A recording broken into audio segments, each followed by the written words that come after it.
आता एक अपडेट येते, वरळीतली आकडेवारी जाहीर करणं थांबवलेलं आहे। वरळीतली आकडेवारी जाहीर करणं थांबवलेलं आहे। प्रभाग क्रमांक 194 मधली आकडेवारी जाहीर करणं थांबवलेलं आहे।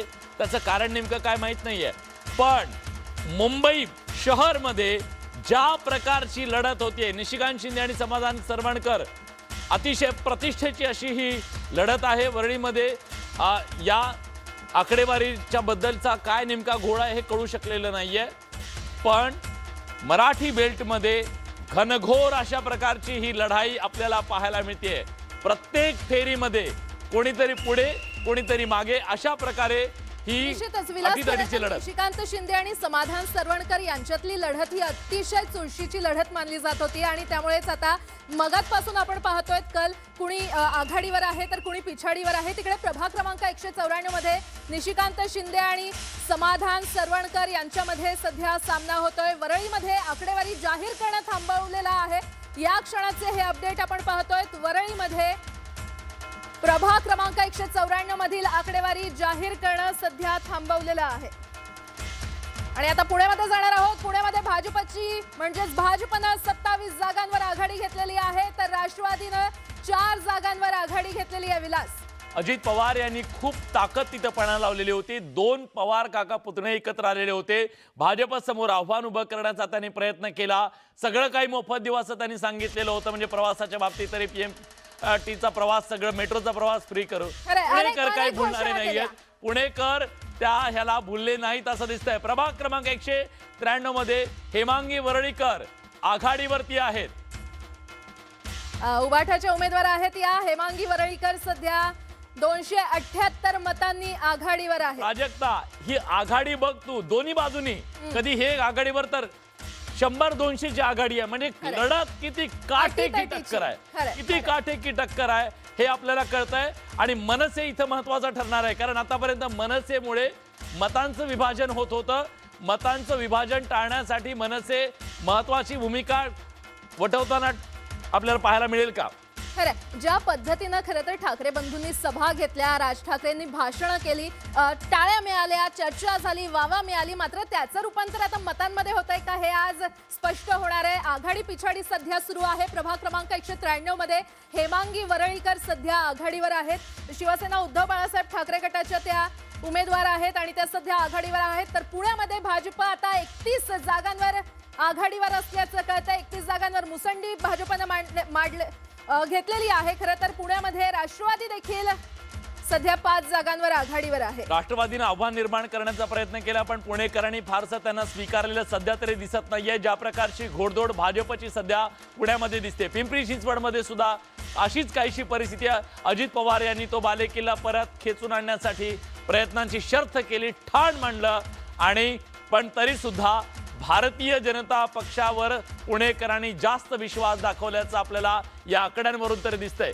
तिथं बाकी हे सत्ताधारीच लढत होते, विरोधकांनी तिथं आव्हान उभं करण्याचा प्रयत्न फारसा केल्याचं दिसलं नाही। पुण्यामध्ये भाजप कॉन्फिडंट होता आणि काल सुद्धा पुण्यातले स्थानिक नेते सांगत होते मुरलीधर मोहोळ स्वबळावर सत्तेत जाऊ। चंद्रपुरात जातोय आपण, चंद्रपूरची आकडेवारी पाहूयात। भाजप सध्या 8 जागांवर आघाडीवर आहे, शिवसेना 2, राष्ट्रवादीनं 1 जागेवर खातं उघडलं, वंचित पण 2 जागेवरती आघाडीवरती आहे। हे जर गेलं तर ह्या चंद्रपूरमध्ये नगरपंचायती निवडणुकीमध्ये काँग्रेसने आपला बालेकिल्ला शाबूत ठेवला होता।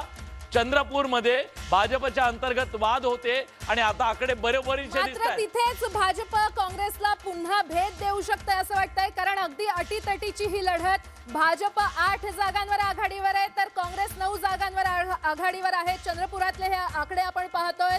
या क्षणाचे वेळोवेळी ताजे अपडेट तुम्ही फक्त न्यूज 18 मराठीवर पाहतायत। प्रभाग क्रमांक 207 मध्ये योगिता गवळी या सध्या पिछाडीवर असल्याचं कळतंय।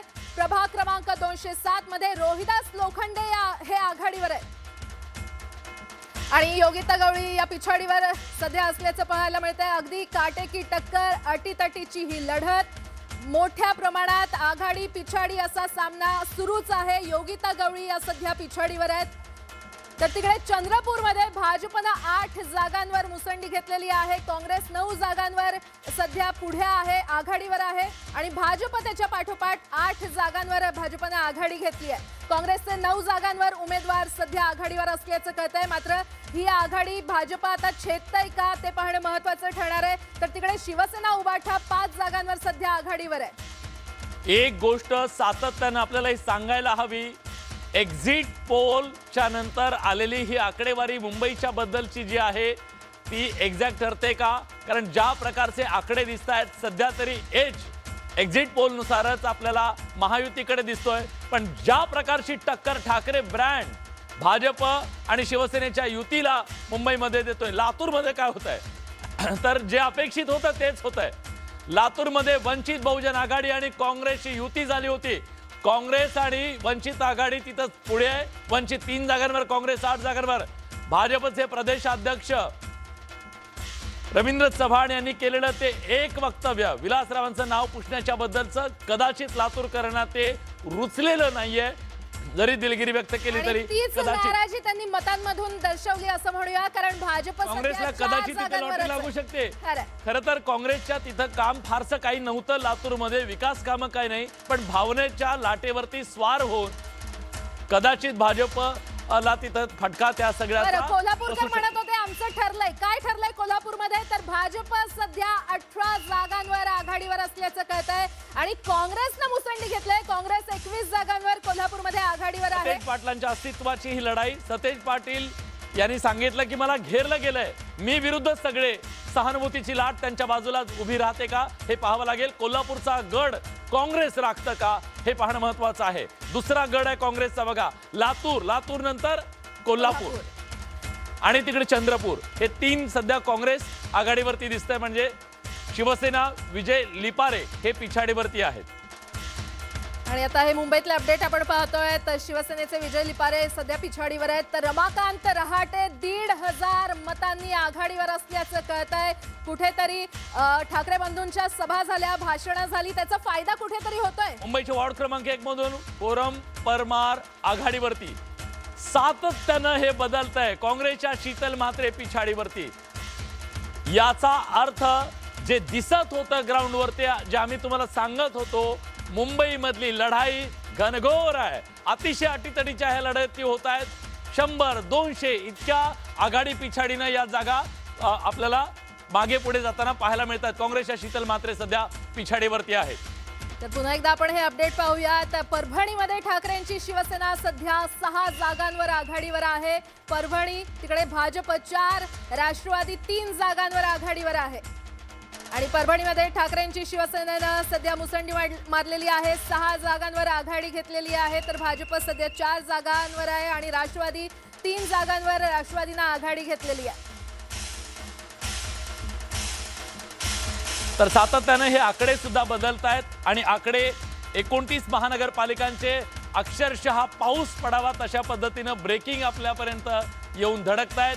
या सगळ्या ब्रेकिंग मधून आपल्याला एक अंदाज तरी येतोय की 29 महानगरपालिकांच्या निवडणुकीमध्ये भाजपनं मात्र मोठी बढत घेतलेली, म्हणजे आघाडी घेतलेली आपल्याला मोठी बातमी. काँग्रेसचे अशरफ आझमी सध्या आघाडीवर असल्याचं कळतंय. दुसऱ्या फेरीनंतर कप्तान मलिक पिछाडीवर आहेत विलास.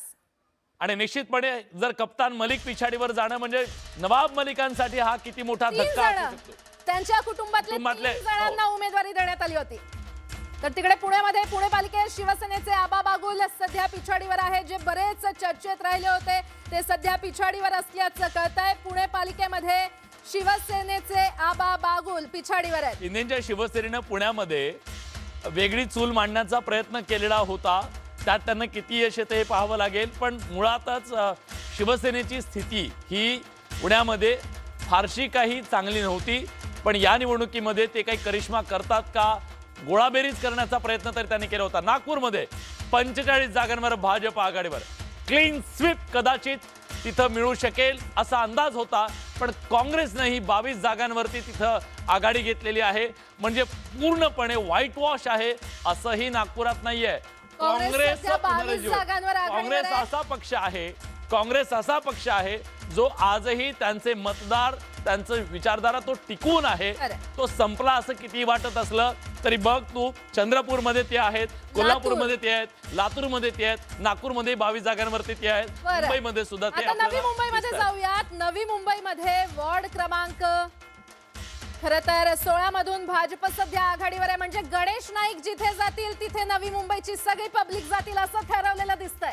नाईक आपला गड खरं तर 25 वर्षांची सत्ता, 25 वर्षांची सत्ता, आणि कदाचित यावेळी सुद्धा तिथं एक आव्हान निश्चितपणे त्यांच्याच मित्रानं दोस्तीत कुस्ती झाली आणि ज्या प्रकारे तिथं शिंदेच्या शिवसेनेनं आव्हान उभं केलं, नाईक ते किती परतवून लावतात हे पाहणं महत्वाचं आहे. नववीच्या वॉर्ड क्रमांक 16 मधून खरं तर नवीसांच्या मागे गेलं भाजप वॉर्ड सध्या क्रमांक. आघाडीवर आहे. म्हणजे एक प्रकारे गणेश नाईकांनी नवी मुंबईमध्ये जी ताकद लावली होती किंवा त्यांचे जे पारंपरिक मतदार आहेत त्यांनी त्यांना पुन्हा एकदा साथ दिली आहे का हे पाहणं महत्वाचं ठरणार आहे. त्यांचा करिश्मा किती चालतोय हे पाहणं महत्वाचं ठरणार आहे. कारण सध्या तरी वॉर्ड क्रमांक 16 मधून भाजप आघाडीवर असल्याचं कळतंय. नवी मुंबईमध्ये गणेश नाईकांनी त्यांची प्रतिष्ठा अतिशय पणाला लावली होती. हे बालेकिल्ले होते प्रत्येकाचे, ते बालेकिल्ले शाबूत ठेवण्याचा प्रत्येकानं कसोशीनं प्रयत्न केलेला दिसतोय. प्राजक्ता तू बघ, नवी मुंबईमध्ये गणेश नाईकांची प्रतिष्ठा पणाला लागली, जळगावमध्ये गिरीश महाजनांची पण, हे जे तिकडे मोठे लीडर्स आहेत त्या लीडर्स